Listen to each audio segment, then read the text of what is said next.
Assalamualaikum warahmatullahi wabarakatuh.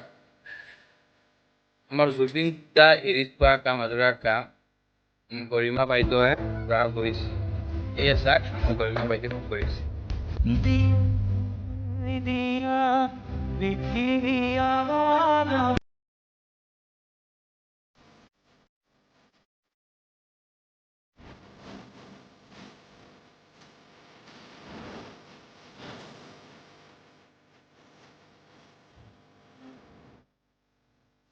সকলোৱে এবাৰ ওলাই আহিছে, সেইটো দেখি খুব ভাল লাগিছে।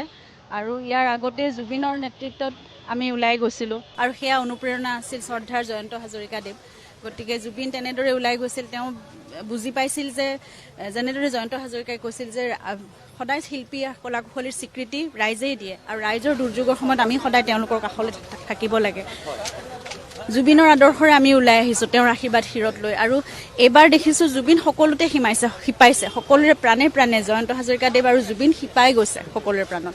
সেইবাবে সকলো ওলাই আহিছে, নিজৰ দুখ কষ্ট পাহৰি আৰ্তজনৰ কাষত সকলো থিয় হৈছে। আৰু এয়া আমাৰ মানৱ ধৰ্ম, আমাৰ কৰ্তব্য। এইখিনি সময়তে যদি আমি ৰাইজৰ লগত নাথাকোঁ আৰু কেতিয়া থাকিম? সেইবাবে আমি যিখিনি পাৰোঁ আমাৰ যত্ন পৰণাস্তি কৰিবলৈ চেষ্টা কৰিছোঁ। ইতিমধ্যে আমি কলাগুৰু আৰ্টিষ্ট ফাউণ্ডেশ্যনৰ পৰা 5 দিন আমি তাত থাকি পেলাই আমাৰ দল। আমাৰ গৰিমা বাইদেউ কথা কোৱাটো আপোনালোকে শুনিছে, কি কৰিছে আমাৰ গৰিমা বাইদেৱে। আমাৰ জুবিন দা এৰি থোৱা আধৰুৱা কাম আমাৰ গৰিমা বাইদেউ পূৰা কৰি আছে। আপোনালোকে ভিডিঅ'টো শ্বেয়াৰ মাৰি পেলাই আনক চাব কাৰণে অলপ সুযোগ কৰি দিব। জুবিন দাৰ আধৰুৱা কাম যে চবে পূৰা কৰিব পাৰে আৰু আমি কৰিম। জয় জুবিন দা।